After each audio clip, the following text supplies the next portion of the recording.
Hello everyone and welcome back to my opinion. And the Punjab Kings have beaten the Chennai Super Kings by 54 runs. A great win for them. And the biggest positive from this game would have been that the bowlers won them this game. And after conceding 205 runs in their first game, and also after having KKR 51 for 4 in their second game in bowling friendly conditions, albeit defending a small score, they would have thought they should have taken advantage of that moment because the KKR didn't really have too much batting to come after that.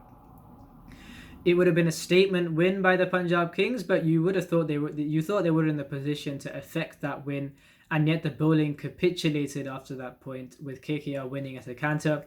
So they would have wanted the bowlers to stand up in this game, and they did just that, bundling CSK out for 126, and especially with the first innings total that they got, you'd think it was 20 runs or so under par, because in the game that CSK and the Lucknow Super Giants played at this very ground, that too being a night game as well, like this one, there were over 400 runs being scored with the Lucknow Super Giants chasing down the target of 211. So you'd think a bowling attack in the Punjab Kings not being too confident on the whole at this point, barring the likes of Rahul Chahar, and also having to defend a total being 20 runs under par against a very good batting side in the Chennai Super Kings who scored 200 in their previous game. You would have thought the bowlers would have their work cut out for them, but a great performance from the Punjab Kings did not let CSK feel that they were in the game at any point in the second innings. And 126 all out, the Chennai Super Kings, and a great win for the Punjab Kings, but for CSK, a terrible loss. I mean, chasing 20 runs less than par and against not a fully confident bowling side, and with their batting lineup themselves, the CSK's batting lineup being a very good one with a lot of depth, and they just scored 210 their previous game. So they would have fancied their chances in chasing the score down. And had they chased this score down, it would have been a lot of positives would have been taken from this game, because with the bowling, they really restricted the Punjab Kings after them being 109 for 3 in 10 overs. They only scored 71 runs in the last 10 overs, losing 5 wickets. So a brilliant restriction from the Chennai Super Kings. And for the first time this season, their bowling really showing a resolute performance. And you'd have thought if the batting had chased this down, it would have really ticked off a lot of boxes in this game. And I still think even with the 3 losses, you'd say they've finally got quite a bit of clarity, I feel, because the batting went really well in the second game. I don't think the first game and the third game would have been weren't accurate. I don't think the first game and this game were accurate representations of how this batting lineup will function, because this is a very good batting side. And the bowling finally really coming up with the goods, where they restricted the Punjab Kings to 180 on the surface. So certainly some positives, but I just feel like, yes, they've lost their first 3 games, and they would have been frustrated that first it was KKR doing what they would feel like they should do for every game, and I won't get into the reasons why in this video as I've done it in my previous ones. So the thing then was just CSK getting some positives, even though they probably weren't going to defend this total, just showing a bit of fight to see how on paper a weakened bowling attack would go. KKR managed to chase it down with relative ease, even though the spinners towards the end got into the game a bit and made it difficult for them to chase it, you could say. Or KKR suddenly found it difficult at that point. The second game they should have won, but Shivam Dube kind of gave that really expensive over. You could say it was kind of throwing him in the deep end, bowling him the first over in the penultimate one, but they still lost that game. And in this game, they're batting capitulating. So I think they've got clarity at this point in time, and it was at the expense of, well, 3 losses. And I'm sure they'll improve, but let's see how they go in the future games. And so regarding the starting 11s in this game, the Punjab Kings making 2 changes. The first change being, I think, it really shows what they thought of Raj Bawa's role in the side, because they've replaced him with a pure keeper batsman in Jitesh Sharma making his debut. And so it really showed that they thought of Raj Bawa being this batsman in the side, and they didn't bowl him at all in their first two games.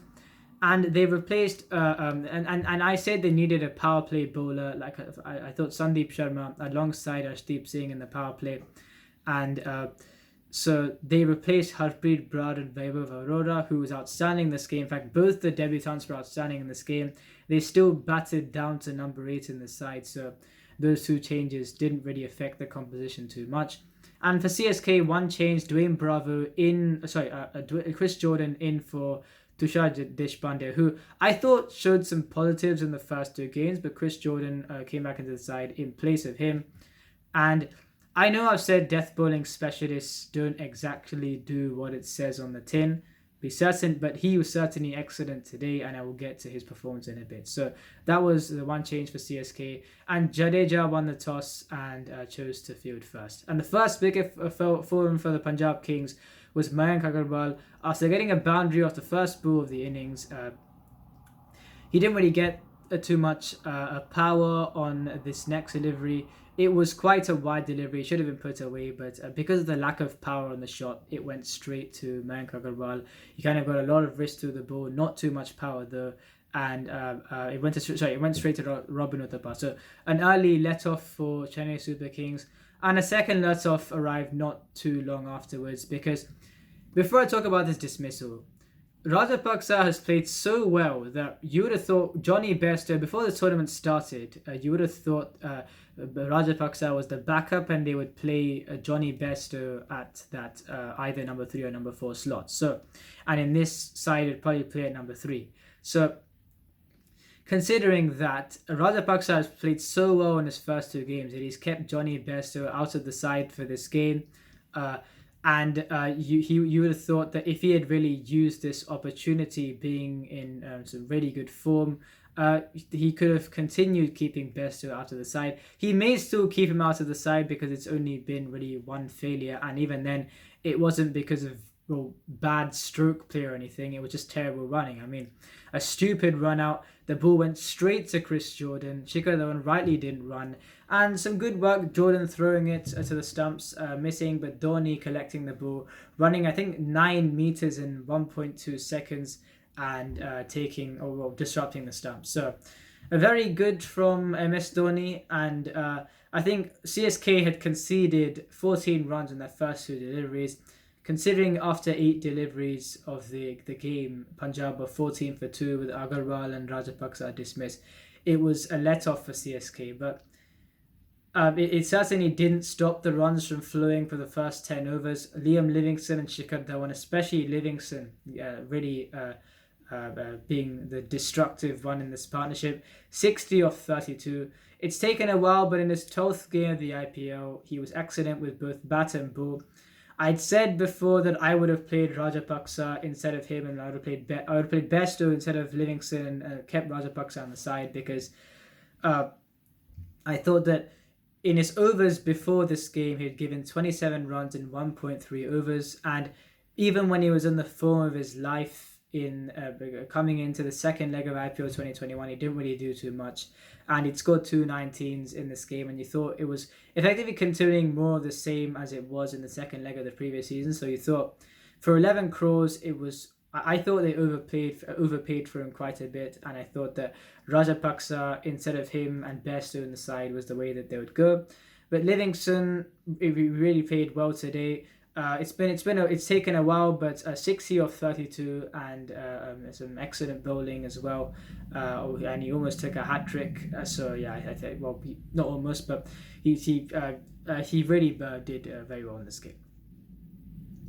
And the partnership was going great from 14 to 109 until Dwayne Bravo dismissed Shikhar Dhawan for 33. It was a bit of a wide half volley. The pace was taken off the ball, and you would think Dhawan would have felt he should have got a boundary there, but it's kind of skied the ball and it was taken by Jadeja. There was also a reprieve for Liam Livingstone before then, with Jadeja bowling and Raidu dropping a sitter. There was another case however, Jadeja bowled the delivery and Raidu caught the ball at pretty much the same area, you could say. and that was a good wicket for CSK considering Dhawan had just been dismissed. So I think something that played into CSK's hands was that I think Simon Dool said this on commentary. Punjab Kings lost their wickets in twos, especially for the first four wickets. Agarwal and Rajapaksa fairly soon, and then the thing which really turned the progression of the innings, Shikhar Dhawan and Liam Livingstone fairly soon.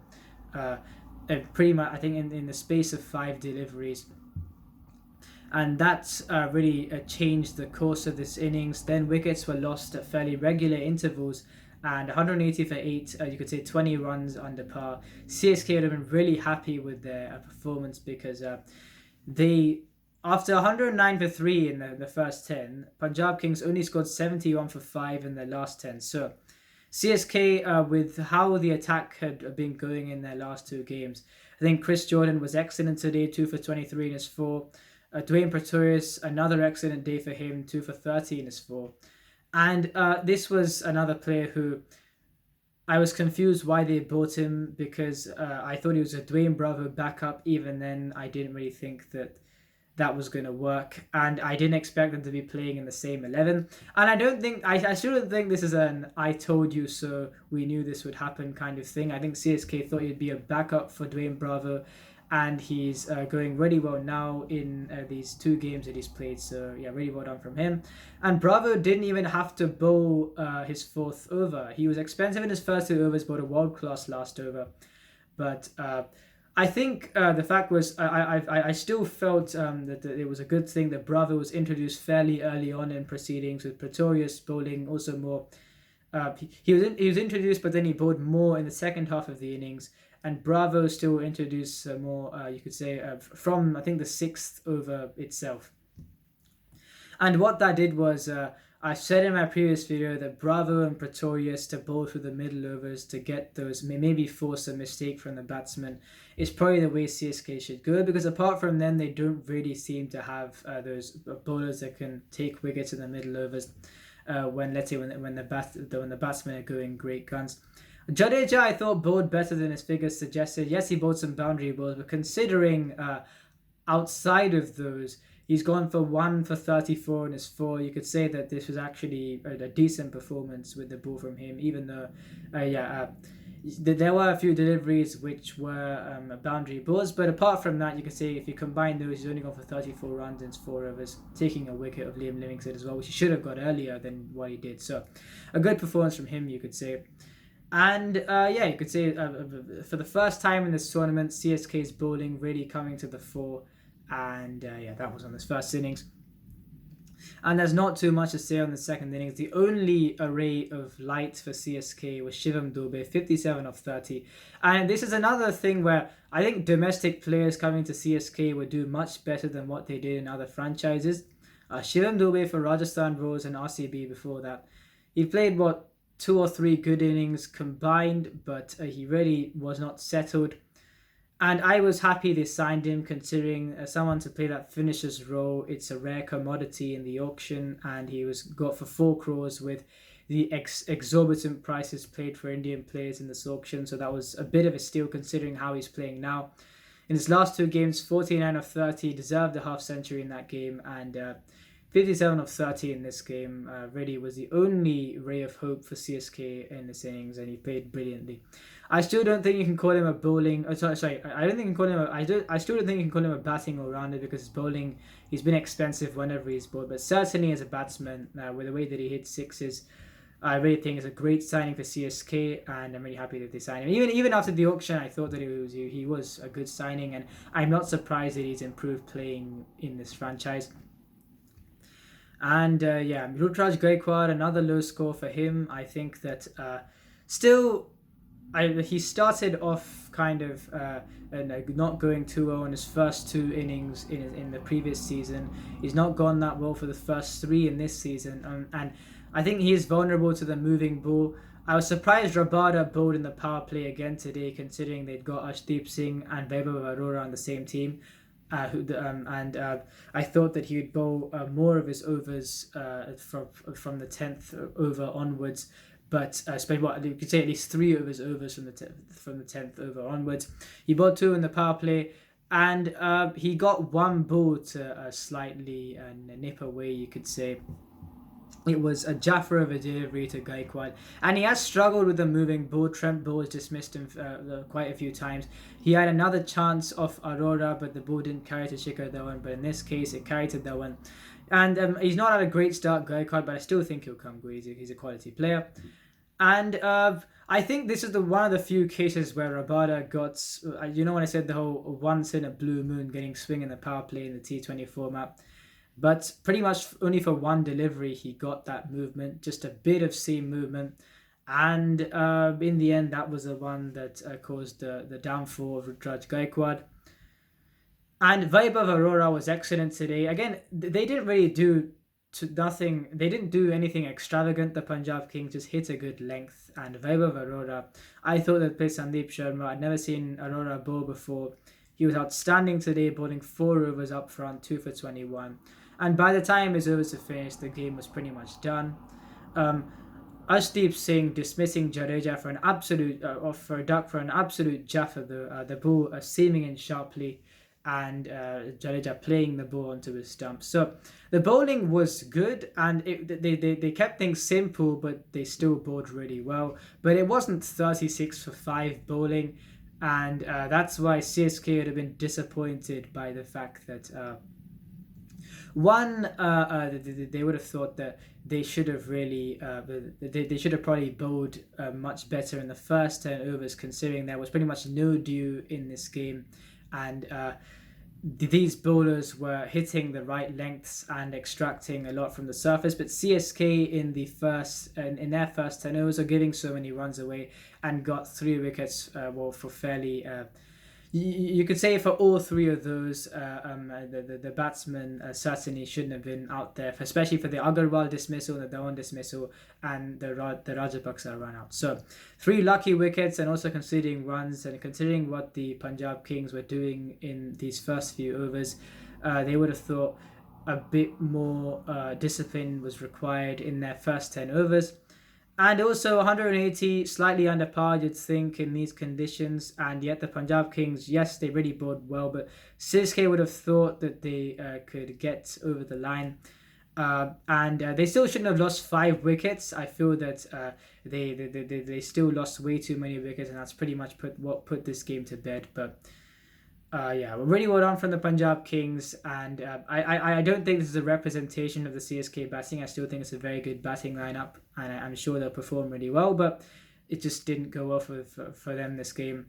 MS Dhoni, I think that, look, I first thought, one thing, he walked in at 36 for 5, and he likes to take that little bit of time before he really goes about his innings. But in this case, he couldn't do that because they were 36 for 5 and 7.3, chasing 181. And so at one point, they needed 143 off 66. And with only Shivam Dube really going from one end and Dhoni taking his time at 1.12 off 22. And he didn't get this acceleration at all. And that's the reason why it put a lot of pressure on Shivam Dube, who was going at a striker of 190, and yet CSK were behind the 8 ball because only one player was going when you needed both players to go at that stage.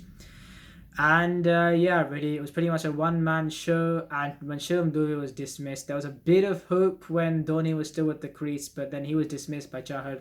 And a brilliant review from Jitesh Sharma, who had an excellent game with the bat and with the gloves. And that was pretty much game done. A disappointing loss for CSK. And Rahul Chahar, another excellent return from him, 3 for 25 in 4. Probably the best bowler in the Punjab Kings so far. Arora also outstanding on his debut, 2 for 21 in his 4. Rabada was good for his first 2 overs, but certainly gave quite a bit of runs in his 3rd over. And I think for him, it's kind of, I talked about the fact that in IPL 2020, let's say, people were really paying attention to the name. I thought even those, the deliveries that he got the wickets from, quite a few of those, you wouldn't really say that they were really menacing as such. And I think that now people have really started to probably not play him by the name, I think, in this format and in white ball cricket pretty much. and that's why he didn't really have that great of an IPL in his previous season. Not a terrible one, but not that great of an IPL. And he didn't get retained by the Delhi Capitals. And so I think he's probably going to have to just come up with a few more variations, I think, in this format. He bowls a very good Yorker and also hits the hard length a bit, although it's probably lost a bit of... One, he hasn't been doing it as often, and two, it's probably lost a bit of its menace from previous seasons. I think a lot because they're not exactly playing him because of the name, and that's the reason why they're able to get a lot more runs off him. I just think that his white ball bowling needs a bit of a revamp, more than the let's say the Yorker and the hard length. I think that a lot of the time he bowls the ball in straight lines, and that's the reason why he's not really too effective in the power play. And I still think him bowling 2 overs in the power play doesn't exactly do anything. Delhi Capitals didn't do that, and I don't know why the Punjab Kings are doing that. But I still think Rabada, he's an excellent death bowler, yes, but he bowls the ball in straight lines for most of the time. I just think he needs a bit more variety to stamp his authority, like for someone like a Lockie Ferguson and an Anrik Nortje do. In fact, Anrik Nortje came into this tournament quite a bit later than Kagiso Rabada, and he pretty much outbowled him from the first season. So I think that Rabada, he's still a very good bowler, but I'm saying that he probably needs to add a bit more things to his game in this format. I think since 2020, the batsmen are giving way less respect to him when he bowls. And another thing that I'd like to say, thank you Punjab Kings for really listening to this, and that was after the first 2 games of Odean Smith having to bowl 4 overs, and he would have had to bowl 4 overs even in their previous game where he gave 30 runs. Finally, he was played as a 4th seamer. Look at that, he gets 1 wicket, 1 for 14 in his 2 overs. Went for a few runs in his second over, and they didn't have to bowl him again. That's the thing. I feel like before, with him being the 3rd seamer, they had to bowl him again even when he was giving runs. And in the end, because of that, with Rahul Chahar and Liam Livingstone really having outstanding games, and Aurora as well, the Punjab Kings cleaned CSK up for 126, and that was pretty much this game. I think that also for Odean Smith, 3 off 7, and he found some difficulty really getting those 6s away, and I think this is an eye-opener that this isn't exactly going to be too easy to get those boundaries. And I think that, look, with Odean Smith, he is a bowling all-rounder, and you wouldn't really say his batting has got to a stage where you're guaranteed to get that contribution more often than not. And so I think there is a bit of a risk. He's quite a work in progress in his bowling, but even in his batting, he's also a work in progress. So they're going to have to manage him to see how he does. I think that when his batting comes off, and also when he hits that length when he bowls and when he cranks it up, like the excellent short delivery to Raidu to get a wicket, certainly he has his positives, but he is quite a work in progress, and certainly his bowling and batting are going to have to be managed. And with the others more primarily pulling their weights, I still think that with Odean Smith's contributions being more of a bonus, then in some games it really may help the side. So that's on him. So Punjab would have been really happy with this win. CSK not happy with this loss at all. But I think the one thing CSK have got from this game is clarity. And I know they've lost their first 3 games, but I think they'll be confident in their batting lineup and more confident in their bowling lineup. And let's see what they do in their future games. I think tomorrow is the Lucknow Super Giants versus the Sunrisers Hyderabad. And let's see who wins in that. If you enjoyed this video, please like and subscribe. Please share this video with your friends. Remember, this is my opinion. What's yours?